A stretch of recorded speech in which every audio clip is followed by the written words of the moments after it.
For years, the cost of living crisis in America has been discussed as a problem at the margins: rising prices, inflation headlines, isolated hardship, but what is happening now goes deeper than any single economic statistic. It is not loud, dramatic, or sudden. It is slow, structural, and quietly reshaping the lives of millions of middle-class Americans. This is not a story about unemployment or irresponsibility. Most people are still working. Many are doing everything they were told would lead to stability, and yet the ground beneath that stability is eroding. Paychecks arrive, but they stretch less. Decisions feel heavier. The future feels harder to plan. What makes this moment difficult to recognize is how normal it looks from the outside. Life continues, work continues.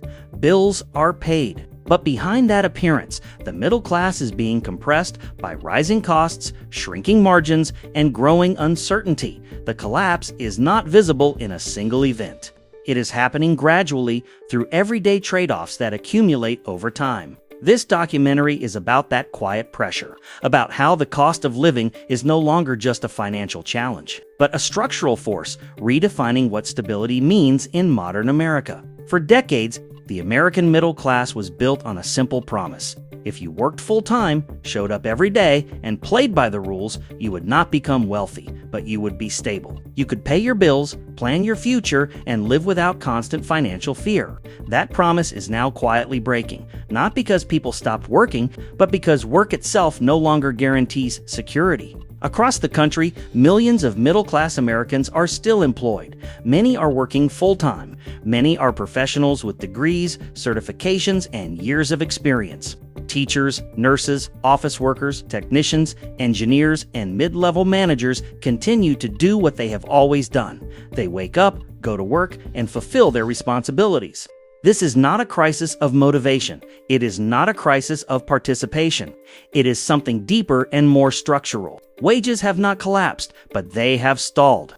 Paychecks still arrive, but they arrive weaker than before. Over time, salaries have failed to keep pace with the real cost of living. Rent rises faster than raises. Healthcare premiums grow faster than income. Insurance, transportation, and basic necessities quietly absorb more of every paycheck. The result is not immediate collapse, but gradual erosion. This erosion is what makes the crisis difficult to see. From the outside, middle-class life still looks functional. People are working, bills are being paid, life appears normal. But beneath the surface, purchasing power is shrinking. Each dollar covers less. Each year requires more discipline, more sacrifice, and more careful calculation just to maintain the same standard of living. This is not a job crisis. Jobs still exist. This is a purchasing power crisis. The value of labor has been diluted while the cost of survival has accelerated. Work no longer moves people forward. It merely holds them in place, and in many cases it fails even to do that. The most destabilizing part of this shift is not poverty, but insecurity. Middle-class workers are not falling off a cliff. They are sliding down a slope so gradual that it feels almost invisible. There is no dramatic moment of failure, no single breaking point. There is only the growing realization that effort is no longer matched by reward. For the American middle class, this creates a quiet contradiction. People are doing what they were told would lead to stability, yet stability keeps slipping further away. The system still demands full participation, but it no longer delivers the protection it once promised. And that gap between work and security is where the middle class begins to fall behind. For much of American history, financial hardship was understood as temporary, a bad year, a rough transition. A phase that would pass once income caught up or circumstances improved. For the middle class today, that logic no longer holds. What once felt like short-term belt-tightening has become a permanent way of life. The changes often begin quietly. Vacations are postponed, then quietly removed from the calendar. Eating out becomes occasional, then rare. Small pleasures are reframed as luxuries. These decisions are not driven by recklessness or poor planning. They are rational responses to a shrinking margin between income and expenses. Housing tells this story most clearly. Families downsize not because they want less, but because they need less financial risk. Living space becomes a variable to manage, not a foundation to build on. Moving to smaller homes, older buildings, or less desirable areas becomes a survival strategy rather than a lifestyle choice. Transportation follows the same pattern. Cars are kept longer, replacements are delayed, repairs are stretched. What used to be an upgrade cycle turns into a maintenance cycle. The goal shifts from improvement to preservation, from progress to endurance. What makes this shift significant is its permanence. This is no longer a temporary adjustment.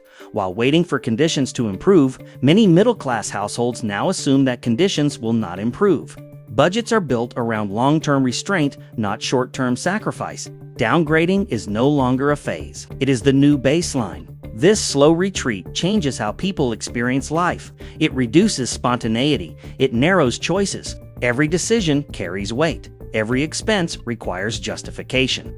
Over time, this creates a constant background pressure, not dramatic enough to make headlines, but heavy enough to reshape daily existence. The middle class is not collapsing in a single moment. It is compressing. Life becomes smaller, more cautious, more constrained. From the outside, this adjustment looks responsible. From the inside, it feels like a quiet loss of momentum.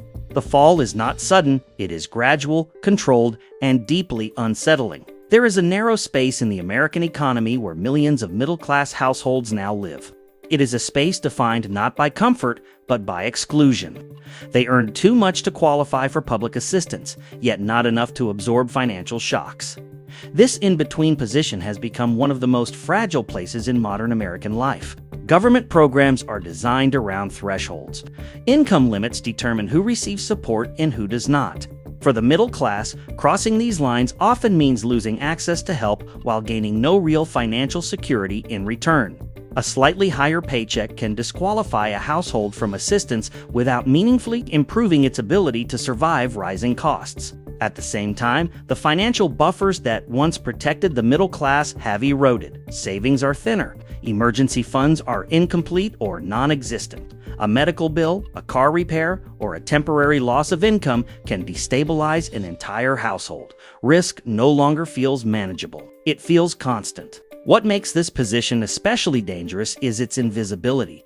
The middle class still appears functional. People are housed. Children are enrolled in school. Work continues. From the outside, there is no obvious sign of crisis. Struggle happens quietly, behind closed doors, managed through delayed payments, growing balances, and unspoken anxiety. This quiet vulnerability also carries social consequences.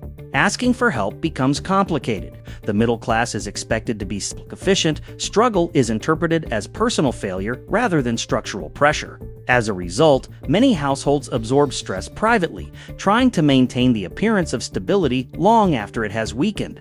Being caught in the middle creates a unique kind of insecurity. There is no safety net below and no cushion above. Every misstep matters. Every unexpected expense threatens balance. Survival depends not on resilience alone, but on the absence of disruption. In this space, the middle class becomes the most exposed group in the system, not because they lack effort or responsibility, but because the structures designed to protect society no longer recognize them. They exist between categories, unseen and unsupported, holding together lives that are far more fragile than they appear. The greatest pressure on the American middle class today does not come from excess or irresponsible spending. It comes from costs that cannot be avoided. Fixed expenses now dominate household budgets, leaving little room to adapt when conditions change. This is where financial flexibility quietly disappears. Housing is the largest and most unforgiving of these costs. Rent and mortgage payments rise steadily, regardless of income growth. Unlike discretionary spending, housing cannot be delayed or negotiated. It must be paid every month in full, or stability collapses. As housing absorbs a greater share of income, everything else becomes secondary. Healthcare follows the same pattern. Insurance premiums, deductibles, and out-of-pocket costs continue to rise, even for those who are employed. Coverage does not guarantee affordability. For many middle-class families, being insured simply means paying more before receiving care. Illness becomes not only a health risk, but a financial one. Insurance more broadly has transformed from protection into obligation. Auto insurance, home insurance, and health insurance all claim a growing share of income. These costs are non-negotiable and legally required, yet they provide little relief when financial stress increases. Protection exists in theory, not in lived experience. Childcare and education add another layer of rigidity. These are not optional investments. They are structural requirements for participation in modern society. Parents cannot simply opt out without sacrificing income or opportunity. As these costs rise, families are forced to make trade-offs that narrow their future rather than expand it. What makes fixed costs especially dangerous is their cumulative effect. Individually, each expense may seem manageable. Together, they form a financial wall. When most income is pre-committed before the month even begins, flexibility disappears. There is no margin for error, no room for recovery. This is how the middle class becomes trapped without realizing it. The problem is not how people spend, but what they are required to spend just to remain functional. As fixed costs rise, life becomes less adaptable, stability turns fragile, and survival begins to feel increasingly mechanical, governed by bills that cannot be escaped. Debt has always existed in the American economy, but its role has quietly changed. For the middle class today, debt is no longer primarily a tool for advancement. It has become a tool for survival. This shift is subtle, but its consequences are profound. Much of this debt is not tied to luxury or excess. It comes from medical bills that insurance does not fully cover. Credit cards used to bridge gaps between paychecks, buy now, pay later, plans that turn necessities into monthly obligations, and student loans that never fully release their hold. These are not symbols of indulgence. They are mechanisms for staying afloat. Credit cards, once associated with discretionary spending, are increasingly used to manage essentials. Groceries, utilities, and transportation costs are charged not for convenience, but out of necessity. Interest accumulates quietly, transforming short-term relief into long-term pressure. What begins as a temporary solution hardens into a permanent burden. Medical debt occupies a particularly destabilizing space. Even insured households face high deductibles and unexpected costs.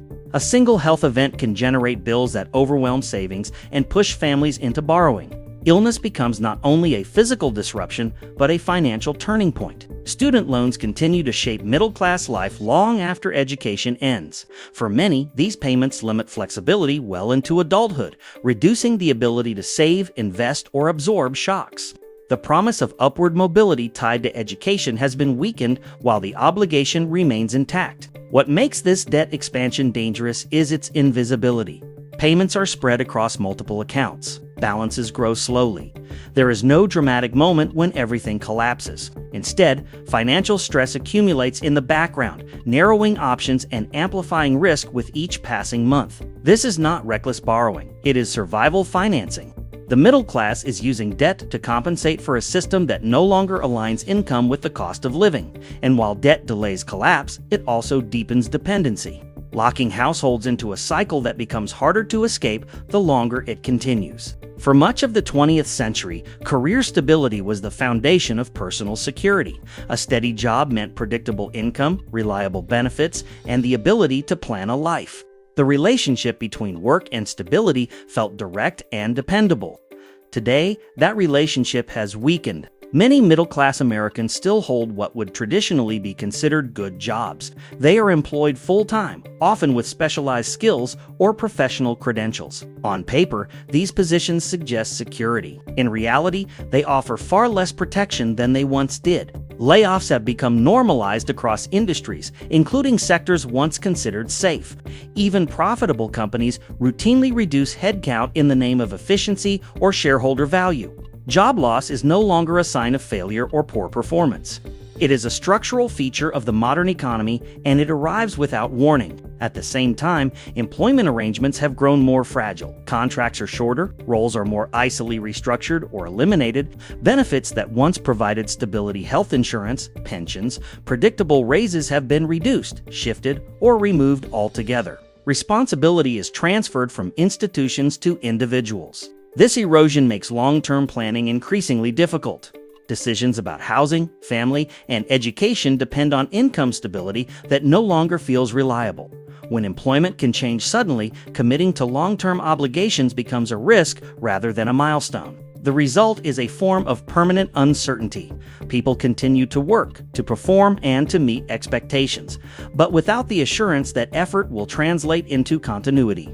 The future becomes something to manage cautiously rather than build confidently. Career stability has not disappeared, but its meaning has changed. A job can exist without providing safety. Employment can be full-time without being secure. And for the middle class, this shift undermines one of the core assumptions that once made economic life predictable. For generations, major life milestones followed a familiar sequence: marriage, homeownership, children, long-term planning. These events were not guaranteed, but they were achievable within a predictable timeline. Today, for much of the American middle class, that timeline has been quietly erased. Marriage is delayed not out of reluctance, but out of calculation. Combining lives now means combining financial risk. Student debt, unstable income, and rising fixed costs turn commitment into a logistical challenge rather than a personal decision. Love remains, but timing becomes uncertain. Parenthood is approached with even greater hesitation. The cost of childcare, healthcare, housing, and education forces families to reconsider what was once assumed. Many delay having children, others decide not to have them at all. These choices are framed as personal preference, but they are shaped by economic constraint. Homeownership, once a defining marker of middle-class stability, has drifted further out of reach. High prices, rising interest rates, and the need for large down payments make buying a home feel less like a milestone and more like a distant aspiration. Renting becomes permanent not by choice, but by necessity. What makes these delays different from past economic cycles is their permanence. This is not a temporary pause while waiting for conditions to improve. For many, the conditions never improve enough. Life planning shifts from expectation to improvisation, from progress to postponement. The burden of this shift is often internalized. Individuals blame themselves for not moving forward fast enough, for not keeping pace with older generations. But the issue is not personal failure. It is structural pressure that reshapes what is possible. When life milestones are delayed indefinitely, the future becomes abstract. Goals lose timelines. Planning becomes cautious. Hope narrows. The middle class is not rejecting traditional markers of stability. They are being priced out of them, one decision at a time. Not all crises arrive with headlines. Some unfold quietly, without spectacle or urgency, settling into daily life until they feel normal. For much of the American middle class, this is the nature of psychological strain today. It is constant, understated, and rarely acknowledged. This stress does not come from a single catastrophic event. It comes from accumulation, from the need to calculate every decision, no matter how small. Groceries, healthcare, transportation, housing, education, each choice carries financial consequences. Over time, this produces decision fatigue, a mental exhaustion that never fully lifts. There is also guilt. Guilt for spending money, even on necessities. Guilt for not saving enough. Guilt for falling short of expectations that once felt reasonable. The middle class is conditioned to believe that stability is earned through responsibility. So when stability weakens, the burden is internalized. Fear becomes a quiet companion, not fear of immediate collapse, but fear of falling. Fear that one unexpected expense, one job disruption, or one health issue could unravel years of careful management. This fear rarely shows itself openly. It operates in the background, shaping behavior and narrowing choices. What makes this psychological cost especially difficult is its invisibility. There are no dramatic markers of crisis. People continue to work, socialize, and function. From the outside, life appears intact.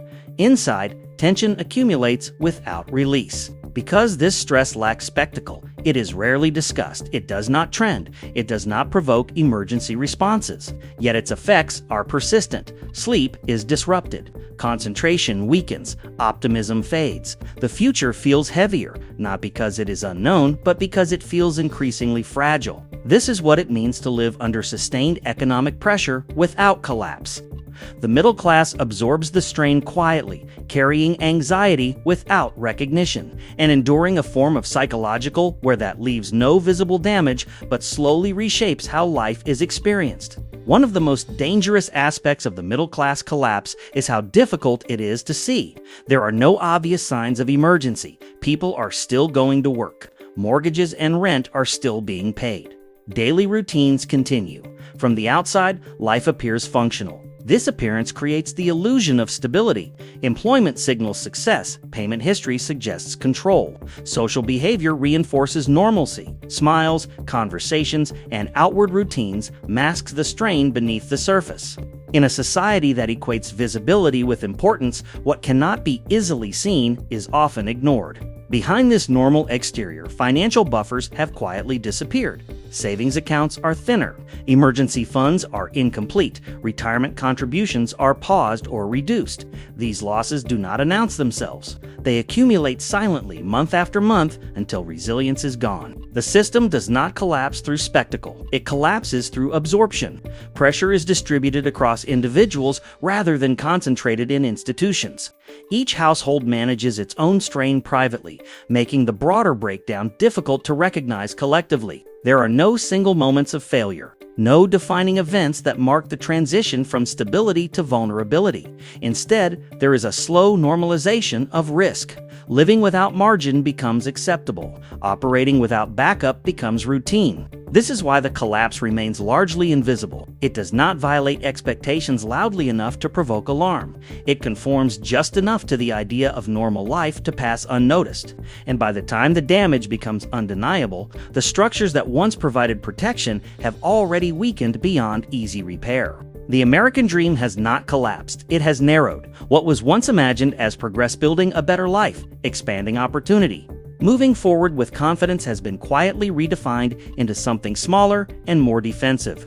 For much of the middle class today, the dream is no longer about advancement. It is about avoiding decline. Previous generations measured success through accumulation: a home, a stable career, a growing sense of security over time. These milestones were imperfect, but they were attainable within a predictable system. That predictability has eroded. Planning no longer feels like progress. It feels like risk management. The modern middle-class aspiration has shifted toward preservation, maintaining housing, keeping healthcare, avoiding unmanageable debt, protecting what already exists rather than building something new. Stability, once a starting point, has become the finish line. This shift changes how people relate to work, family, and the future. Effort is no longer tied to optimism, but to caution. Choices are shaped less by possibility and more by fear of loss. Life becomes a process of containment rather than growth. Importantly, this transformation is often framed as a change in values or preferences. It is described as generational difference, personal choice, or evolving priorities. But beneath those explanations lies economic pressure. The dream has not been voluntarily downsized. It has been constrained. What makes this moment historically significant is not the disappearance of aspiration, but its quiet contraction. The American dream still exists, but in a reduced form, from building a better life to trying not to fall, from imagining a future to managing uncertainty. This is not merely an economic shift. It is a redefinition of what stability, success, and hope mean in modern America. And it is happening not with collapse or crisis, but with adaptations, slow, silent, and deeply consequential.